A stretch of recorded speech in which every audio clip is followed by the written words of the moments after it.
First contact. The unknown object appeared on the horizon's sensors without warning, a dark blip against the vast emptiness of space. Lieutenant Clark's voice carried an edge of anticipation as he called out the contact, drawing Captain Leah Grant's immediate attention. In her 5 years commanding the Horizon, encounters in uncharted space were rare enough to merit careful consideration. "What do we have?" Grant asked, rising from her command chair to join Clark at his station. Her boots made soft thuds against the deck plating as she crossed the bridge, the sound barely noticeable above the gentle hum of the ship's systems. Clark's fingers danced across his console, adjusting sensor parameters. "It's big, Captain. Definitely not tan or anything we've encountered before. Just sitting there at the edge of our range, about 1,000 clicks out. No movement, no signals." Grant leaned over his shoulder, studying the readout with narrowed eyes. The object's silhouette was angular, almost crystalline in its geometric precision. "Send out a standard greeting," she ordered, folding her arms. "Let's see if they're feeling friendly." "Sending," Lieutenant Price confirmed from the communications station. The bridge fell silent as the crew waited for a response that didn't come. Minutes ticked by before Price shook her head. "Nothing, Captain. No response on any frequency." Grant's brow furrowed. This far out, they'd only encountered 2 other species, the Sarai and the RTH, both of whom had proven to be peaceful trading partners. But this was something different entirely. "Keep trying," Grant instructed, turning back to the main view screen. "Maybe they just need time to decode our language." Clark shot her a skeptical look. "Or maybe they don't want to talk." "Let's not jump to conclusions," Grant replied, though her hand unconsciously moved closer to the tactical controls on her chair's armrest. "What else can you tell me about the ship?" Clark's fingers moved across his console again. "Getting some odd energy readings. Their power signature, it's like nothing in our database. And there's something else." He paused, adjusting the sensors. "Picking up what might be weapon systems, but the configuration is bizarre. Almost organic in nature." That got everyone's attention. Grant felt the familiar knot of pre-combat tension forming in her stomach. "Helm, hold position. Prepare defenses, but keep it subtle. We don't want to look aggressive." "Aye, Captain," the helmsman responded, hands hovering over his controls. On the alien vessel, deep within its chitinous corridors, Commander Takra stood on his command deck, all 4 of his multifaceted eyes fixed on the image of the human ship. His antennae twitched with agitation as he processed the sensor data streaming in through his neural interface. "Impossible," he chittered to his second-in-command. "Their hull, it's completely exposed. No exoskeleton, no armor plates, just smooth surfaces. How do they survive?" His second-in-command, Sub-Commander Vextra, clicked her mandibles in agreement. "Perhaps our sensors are malfunctioning. No spacefaring species could be so naked." Takra's manipulator appendages twitched across his control interface. "Run a deeper scan. There must be something we're missing. No species could evolve spaceflight capability without proper defensive adaptations." The Vexian science officer's report only deepened the mystery. "Commander, preliminary scans of the crew show even more irregularities. Their bodies appear to be supported by internal calcium-based structures rather than proper exoskeletons. Their outer layer is soft." A wave of revulsion passed through the Vexian command crew, expressed through a ripple of pheromones that made the air thick with unease. In their entire history of space exploration, they had never encountered a species that didn't share their basic body plan of armored exterior protection. It went against everything they understood about evolutionary survival. Back on the horizon, Clark suddenly straightened in his chair. "Captain, they're scanning us. The beam's incredibly powerful, it's penetrating all our standard sensor shields." Grant frowned.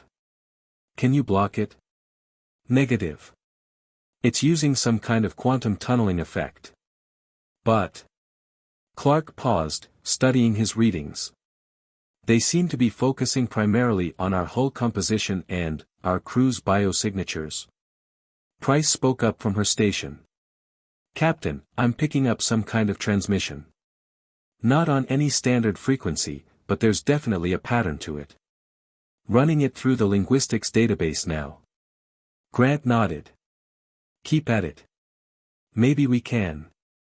She was cut off by a sudden alarm from Clark's station. "Captain. They're launching something. Multiple objects, high velocity. Shields up." Grant ordered, but before the words had fully left her mouth, the first impacts struck the horizon. The bridge shuddered, but the shields held. "Probes," Clark reported, his fingers flying across his console. "Some kind of scanning devices. They're trying to physically sample our hull." Grant's jaw tightened. "That's enough of that. Target the nearest probe with a low-power phase beam. Let's show them we can bite back without escalating this into a fight." The phase beam lanced out, cleanly destroying one of the approaching probes. For a moment, everything went still. Then all hell broke loose. The Vexian ship's response was immediate and overwhelming. A barrage of energy weapons fire erupted from multiple points on its hull, hammering the horizon's shields with devastating force. "They're not trying to destroy us," Clark realized, studying the attack pattern. "The shots are precise, calibrated. They're testing us." Grant gripped the arms of her command chair as another volley rocked the ship. "Testing or not, I won't let them tear us apart to satisfy their curiosity. Helm, evasive pattern Delta. Clark, return fire, defensive positions only. Price, broadcast on all frequencies, make it clear we don't want to fight but will defend ourselves if necessary." As the horizon began to move, executing a complex series of defensive maneuvers, the Vexian ship matched them with impossible precision. Its crystalline hull seemed to shimmer and flex, segments rotating and realigning to maintain optimal firing positions. On the Vexian bridge, Commander Takra watched with growing fascination as the human ship danced through space, avoiding the worst of their weapons' fire while returning precisely calculated shots of their own. "Remarkable," he chittered. "Their ship moves like it has no weight at all. How can something so fragile display such agility?" His weapons officer reported, "Their weapons are holding back, Commander. They could strike with much greater force, but they're choosing not to." Takra's antennae quivered with excitement. "Fascinating. A species that evolved without armor yet survived to reach the stars. The Queen must know of this immediately. Prepare a first contact protocol. If they are truly as vulnerable as they appear, we must study them, for their own protection, of course." The battle continued to escalate, but neither side seemed willing to strike a truly devastating blow. It was a deadly dance of probe and response, each species testing the other's capabilities while trying to understand what they were dealing with. As the horizon shuddered under another precise hit, Grant realized this was more than just a random encounter. This was first contact with a species so fundamentally different from humanity that even their basic assumptions about survival were in conflict. "Their attacks," she mused aloud, watching the tactical display. "They're not random. They're methodical, testing different points on our hull, different shield frequencies." Clark nodded, his hands never leaving his console. "Like they're trying to figure out how we're still in one piece. Captain. I don't think they understand how our ships are constructed. Or maybe." He paused, a new thought striking him. "Maybe they don't understand how we're constructed." Grant's eyes widened as the implications hit her. The geometrically perfect design of the alien ship, its crystalline appearance, the way it moved.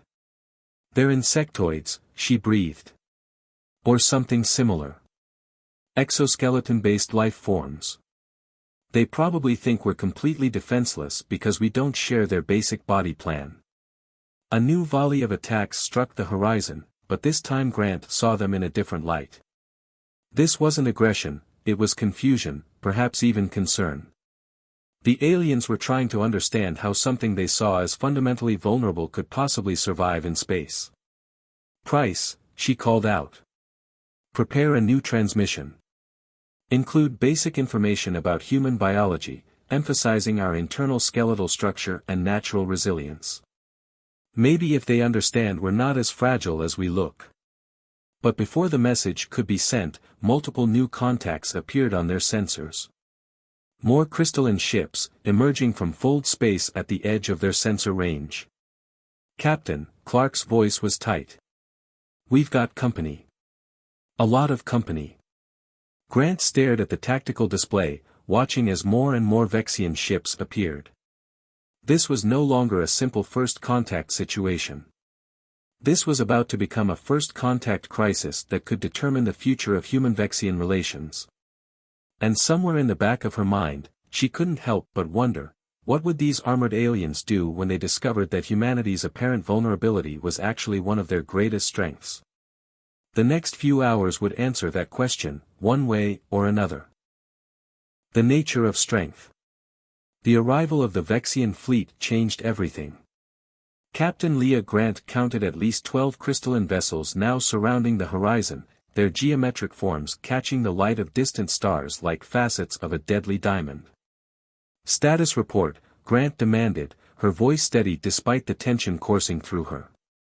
11, no, 12 ships total, Clark confirmed from his station. Similar design to our first contact, but varying sizes. The largest one appears to be some kind of command vessel, it's nearly 3 times the size of the others. Price spoke up from communications. Captain, we're receiving a transmission. It's different from before. Much stronger signal, new frequency. Put it through. The bridge speakers crackled with a strange, multi-tone sound that seemed to shift between frequencies. The universal translator struggled for a moment before resolving into words. Attention vulnerable vessel. This is Queen Commander Zyxka of the Vexian Protectorate. Your ship's structural integrity has been deemed hazardous by our assessment protocols. Prepare to be enclosed within a protective field for your own safety. Grant's eyes narrowed. Price, open a channel. When Price nodded, Grant spoke clearly, this is Captain Leah Grant of the Earth vessel Horizon. We appreciate your concern, but I assure you our ship is perfectly sound. There's no need for protective measures. There was a pause before the response came, your assertion is noted but incorrect. Our scans indicate your vessel lacks proper defensive architecture. Your crew lacks proper defensive biology. This is unacceptable. We cannot allow potentially viable spacefaring species to risk themselves through inadequate protection. Before Grant could respond, Clark called out, Captain, they're powering up some kind of energy web. It's massive, looks like they're trying to create a containment field around us. Helm, can we break free? The helmsman's hands flew over his controls. Negative, Captain. They've got us surrounded on all sides. Any attempt to flee would mean ramming directly into one of their ships. Grant's mind raced. These aliens weren't acting out of aggression, they genuinely believed they were helping. But their help could trap the Horizon indefinitely. Price, send them everything we have on human biology. Full medical database. Show them we're not as vulnerable as they think.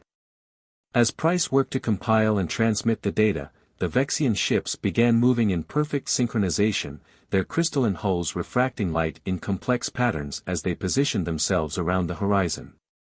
On the Vexian command ship, Queen Commander Zyxka studied the incoming human biological data with growing fascination.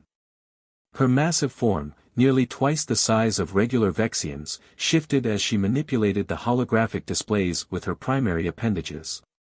Impossible, she chittered to her scientific advisors.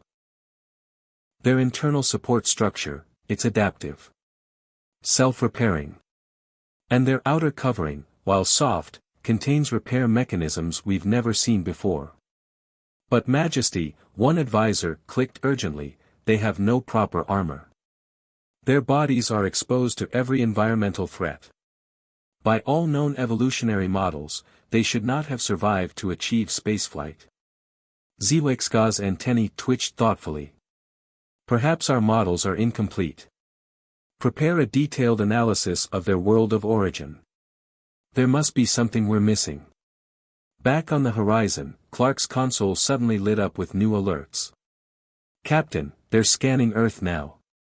They've accessed our stellar cartography database and are running deep scans of the Sol system.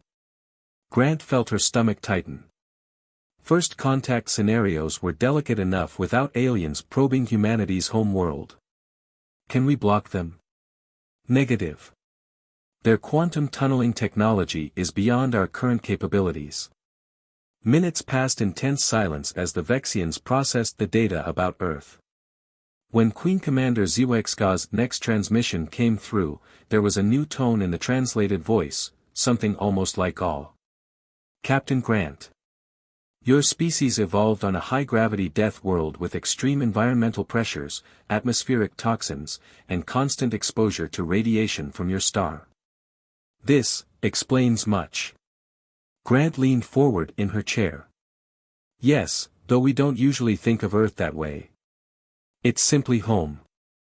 Your species adapted to survive without external armor because your world required flexibility over rigid protection. Fascinating. But surely now that you've achieved spaceflight, you see the need for proper defensive augmentation? With all due respect, Queen Commander, we've adapted quite well without it. Our ships and bodies are far more resilient than they appear. As if to demonstrate this point, klaxons suddenly blared across the horizon's bridge. Captain! Clark shouted. Internal sensors detecting a breach attempt. Something's cutting through the hull in Section C-7. Grant's blood ran cold. That was near engineering. Security teams to C-7. Clark, what are we dealing with? Some kind of boarding pods. They attached during our earlier exchange. They're using some kind of molecular cutter to breach the hull. The Queen Commander's voice came through again, do not resist. We are sending assessment teams to evaluate your internal structure and begin planning proper reinforcement. This is for your own protection. Grant's jaw clenched. Like hell it is. Security teams, full defensive measures authorized. Price, ship-wide broadcast, all hands, prepare for potential boarders. The first hull breach alarm sounded moments later. The Vexians had cut their way inside. What followed was chaos, but not the kind anyone expected. The first security team to reach the breach point found themselves face-to-face with 6 Vexian warriors, each nearly 7 feet tall and encased in crystalline armor that seemed to grow directly from their exoskeletons. But when the Vexians attempted to subdue the human security team, they discovered something their scans hadn't prepared them for: humans were far stronger than their soft exterior suggested. In the ship's artificial gravity, calibrated to Earth normal, the humans had a decisive advantage. The Vexians' heavy armor, evolved for their lower gravity homeworld, worked against them. The security team's combat training, developed over millennia of fighting on a high-gravity world, proved devastating. Through the security feeds, Grant watched as her crew demonstrated exactly why humanity's apparent vulnerability was an illusion. The Vexians' rigid armor couldn't match the explosive speed and strength of human muscles evolved to fight Earth's gravity every day of their lives. Price, Grant ordered, get me the Queen Commander. Now. When the channel opened, Grant spoke with quiet authority. Your boarding teams are about to learn something important about human biology, Your Majesty. We evolved on a world that demanded strength without sacrificing mobility. Your warriors are about to discover why that matters. As if to punctuate her words, the security feeds showed another Vexian warrior being thrown down the corridor by a human defender half their size. Impossible, the Queen Commander's translated voice wavered. Their muscles, the force they're generating, it exceeds all projected capabilities. Call off your boarding teams, Grant advised. Let's talk instead. I think we both have a lot to learn about different evolutionary paths to survival. There was a long pause before the Queen Commander responded. Perhaps we have been too hasty in our assumptions. Stand down, she ordered her forces. All teams, withdraw. As the Vexian boarding parties retreated, Grant allowed herself a small smile. It wasn't every day you got to challenge an alien species' entire understanding of evolution. But as she watched the Vexian ships regroup, she knew this was only the beginning. The Vexians' protective instincts, while misguided, came from a genuine place of concern.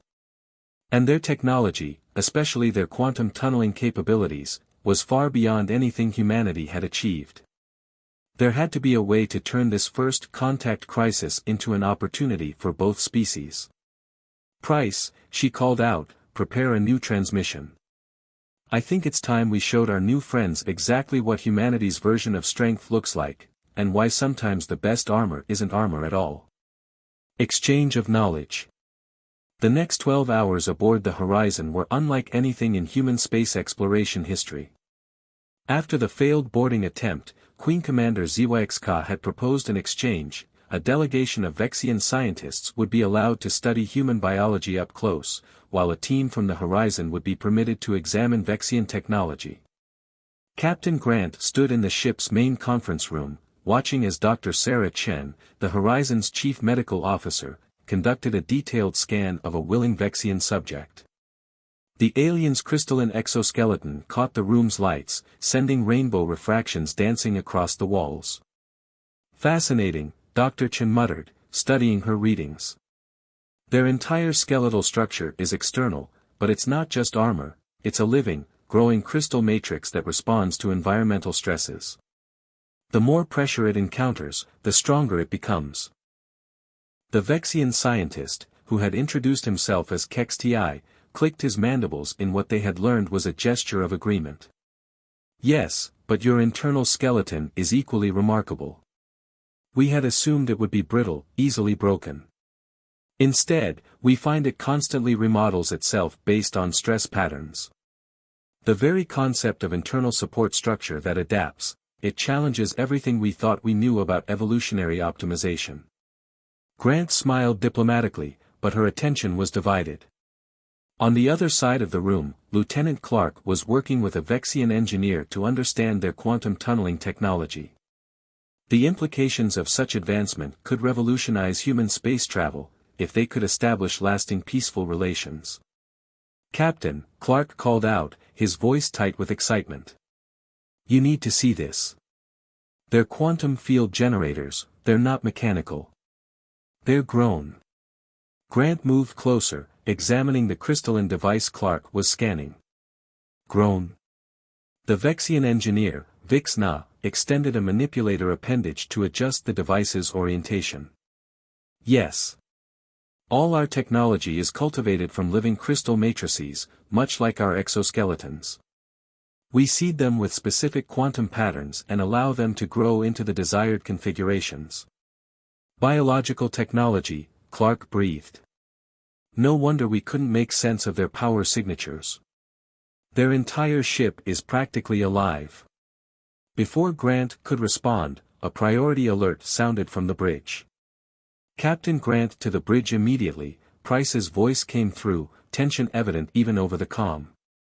Excuse me, Grant nodded to their guests and quickly made her way to the bridge.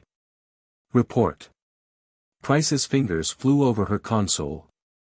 We're picking up a massive gravitational disturbance. Something's coming through fold space, something big. The view screen showed a swirling vortex of spatial distortion forming several thousand kilometers from their position. As they watched, an enormous vessel emerged, easily 10 times the size of the Vexian command ship. That's not Vexian design, Clark noted, having followed Grant to the bridge. Configuration is all wrong. Queen Commander ZYXK's voice cut through their speculations, broadcasting on all frequencies, attention all vessels. Battle stations immediately. We have a harvester incursion. The massive ship's design became clear as it fully emerged from fold space. Where Vexian ships were geometric and crystalline, this vessel was organic and asymmetrical, covered in what appeared to be massive plates of chitinous armor. It resembled nothing so much as a giant predatory insect. The harvesters, HFY's transmission continued, are our ancient enemy. They seek out species with valuable evolutionary traits and collect them. Your demonstration of strength has drawn their attention. They will attempt to acquire human genetic material by force. Grant's mind raced. Price, get me everything the Vexians have on these harvesters. Clark, battle stations. Alert security teams, if these things like to collect genetic samples, we can expect boarding attempts. The information from the Vexians painted a grim picture. The harvesters were a nomadic species that traveled between galaxies, forcibly collecting genetic material from species they encountered. They had been the primary reason the Vexians had developed their protective technology and their mandate to defend vulnerable species. Multiple launches detected from the harvester vessel, Clark reported. Some kind of organic drop pods. They're heading for both us and the Vexian ships. The Vexian fleet moved to intercept, their crystalline hulls blazing with weapons fire. But the harvester pods seemed to absorb or deflect most of the attacks, their chitinous shells proving remarkably resilient. Their armor, Dr. Chen's voice came through from the conference room, where she was still analyzing Vexian biology. Captain, I'm seeing similarities between harvester technology and Vexian crystal matrices. They must have adapted some of the Vexians' own evolutionary traits against them. That gave Grant an idea. Chen, what about human bone density? Our skeletal adaptations to high gravity? Already ahead of you, Captain. The harvester's organic technology seems to be optimized for dealing with crystalline structures like Vexian armor. But human bones, especially under artificial gravity conditions, could give us an advantage, Grant finished. Price, get me the Queen Commander. I have a proposal. As the battle raged outside, Grant quickly outlined her plan. The Vexians' protective instincts had been right about one thing: different species evolved different kinds of strength. But perhaps the key to defeating the harvesters lay not in more armor, but in combining their unique advantages. Your crystal technology, combined with our understanding of internal support structures, Grant explained to HFY. If we can adapt your quantum fields to work with our ship's artificial gravity generators. The Queen Commander's antennae twitched with sudden understanding. Yes, yes. We could create a gravitational weapon that their adapted armor couldn't counter. But we would need to modify your ship's systems quickly, and the risk. The risk of doing nothing is greater, Grant insisted. My engineers will work with your crystal shapers. We can do this. What followed was a desperate race against time as human and Vexian scientists worked to integrate their technologies. The harvester vessel drew ever closer, its organic drop pods hammering against both human and Vexian defenses. The first boarding attempts were already underway, and the reports coming in from security teams painted a terrifying picture. The harvester drones were nightmarish combinations of organic and crystalline technology, adapted to counter Vexian defenses. But against human security teams fighting in Earth-normal gravity, using combat techniques evolved for a high-gravity death world, the harvesters found themselves at a disadvantage they hadn't anticipated. Still, it wouldn't be enough on its own. They needed the modified gravity weapon to work, or both humanity and the Vexians would face a threat greater than their earlier misunderstandings. As Grant watched her crew working alongside the Vexians, she realized that sometimes the greatest strengths came not from evolution alone, but from learning to combine different evolutionary advantages in new ways. They just had to survive long enough to prove it, adaptive victory. The harvester boarding parties hit the Horizon's engineering section with devastating force. 3 massive breaching pods punched through the hull simultaneously, disgorging nightmarish creatures that seemed to be hybrids of organic and crystalline technology.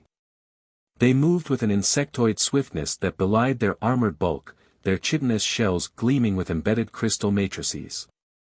But they weren't prepared for Chief Engineer Marcus Rodriguez and his team.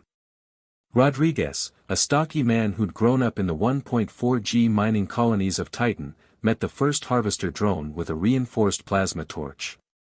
The creature's adapted armor might have been proof against Vexian weapons, but it hadn't evolved to handle 1,500 degrees of focused plasma wielded by someone with enhanced human muscle density. Keep them away from the gravity control systems. Rodriguez shouted to his team as he ducked under a crystalline appendage and severed it with his torch.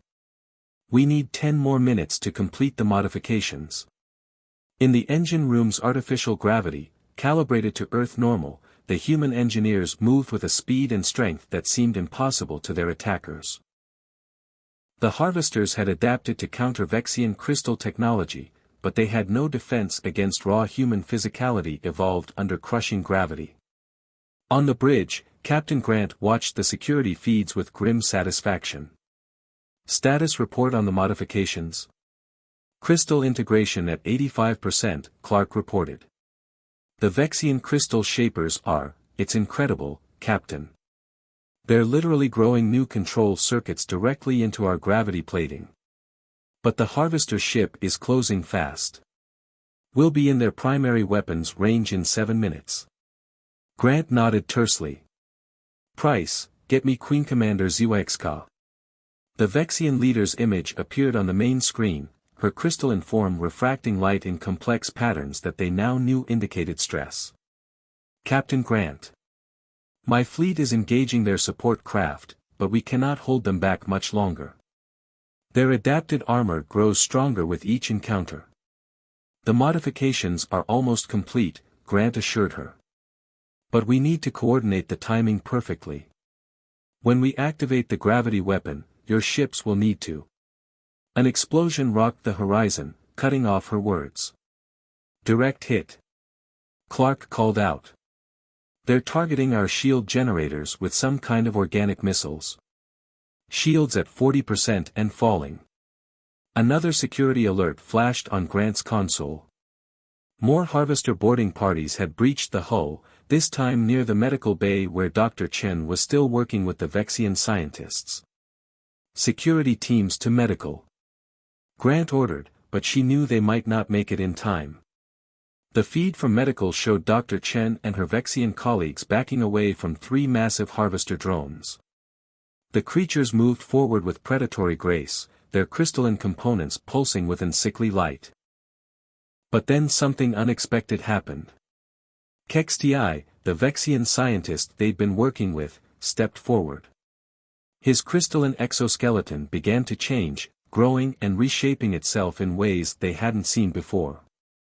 The human bone density analysis, he clicked rapidly to his fellow Vexians. Quick! Adapt your matrices.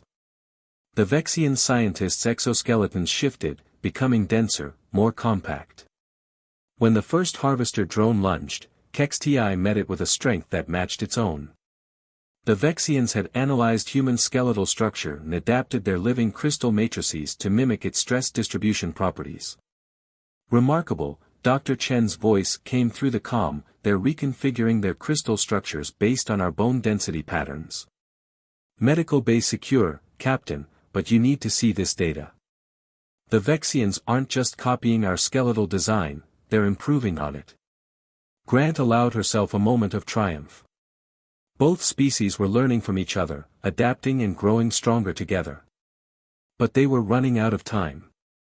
Crystal integration complete. Clark announced. Gravity weapon systems online. But Captain, there's a problem. The power requirements are massive. We'll have to divert everything, including life support. We'll have maybe 2 minutes of air. Grant's jaw tightened. What about the Vexian ships? Can they extend their atmospheric fields to us? Negative. They'll need all their power to maintain position when we activate the weapon. Captain, this is a one-way trip. Before Grant could respond, Queen Commander ZYXK's voice cut in, perhaps not, Captain.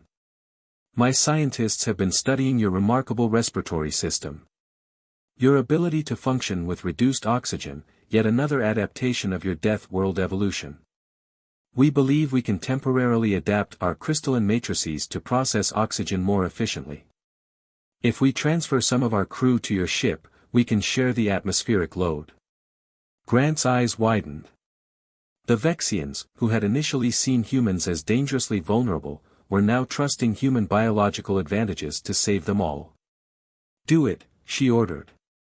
"Price, coordinate with the Vexian ships for emergency crew transfer. Clark, begin power diversion sequence. Rodriguez?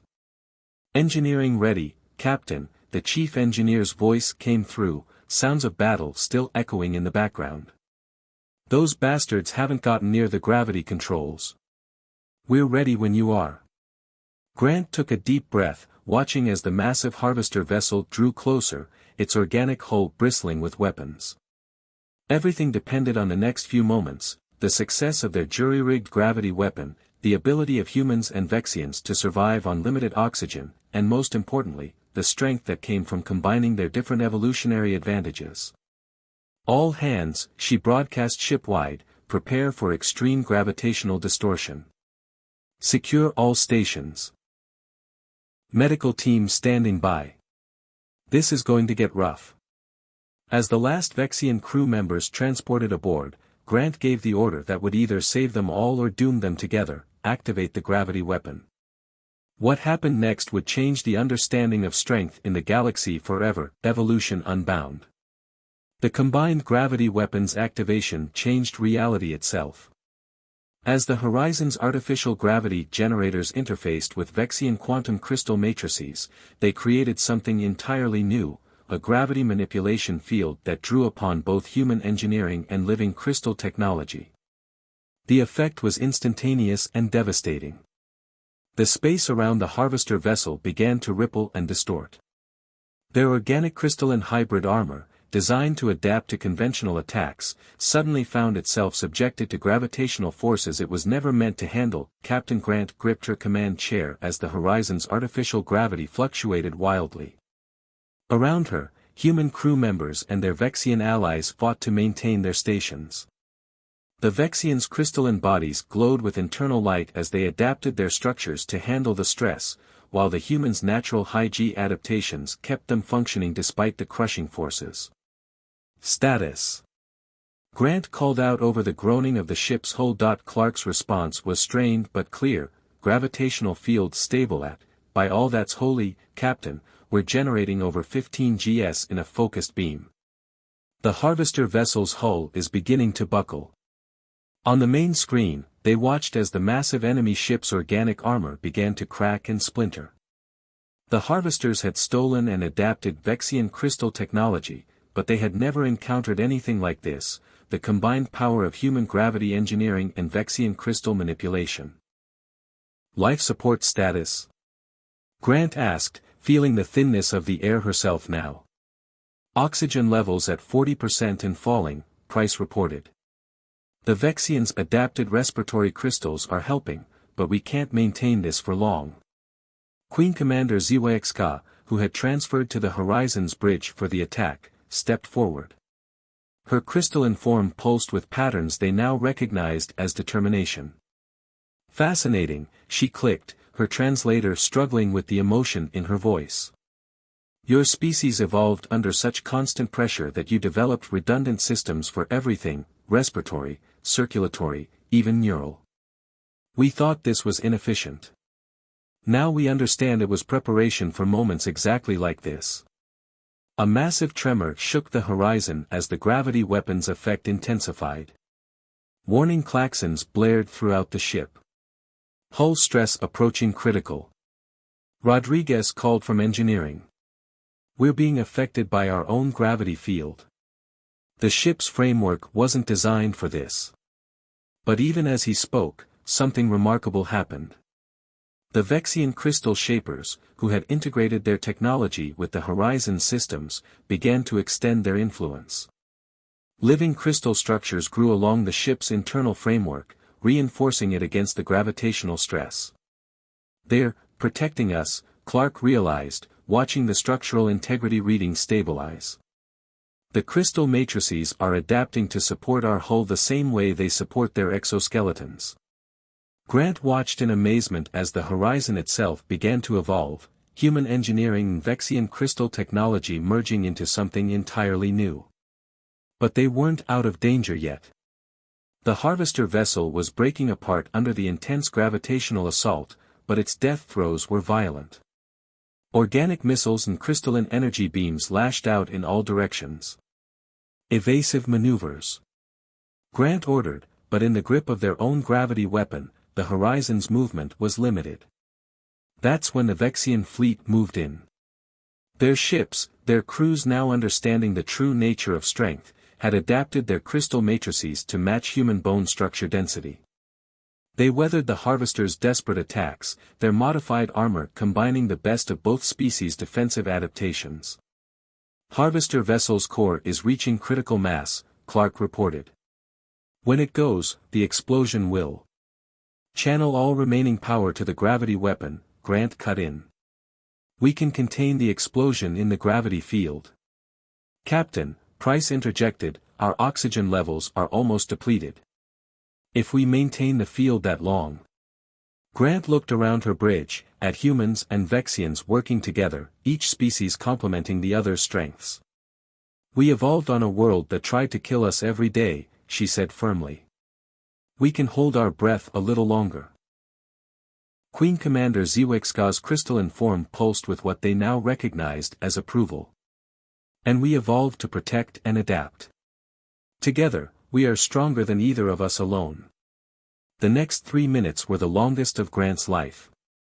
As the harvester vessel finally succumbed to the crushing gravitational forces, its death explosion was contained within the gravity field, prevented from damaging the surrounding ships.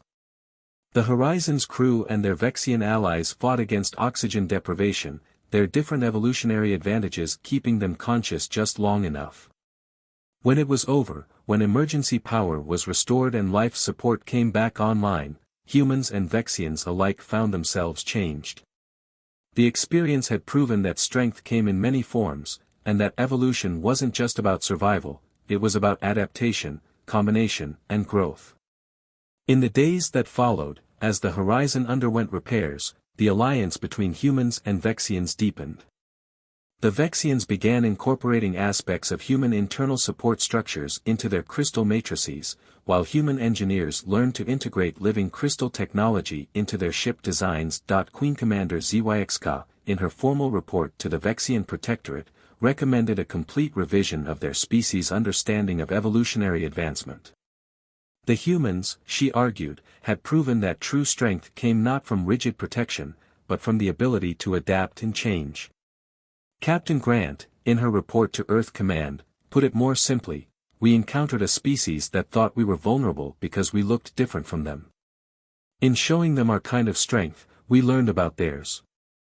Together, we proved that evolution isn't about becoming harder or stronger, it's about becoming better. The Horizon's mission had changed the galaxy's understanding of evolution forever. And as human and Vexian ships began exploring space together, combining their different strengths and adaptations, they discovered something profound. Evolution wasn't just about surviving the challenges of the past, it was about adapting to create a better future. A future where strength came in many forms, and the greatest power lay not in armor or weapons, but in the ability to learn, change, and grow together.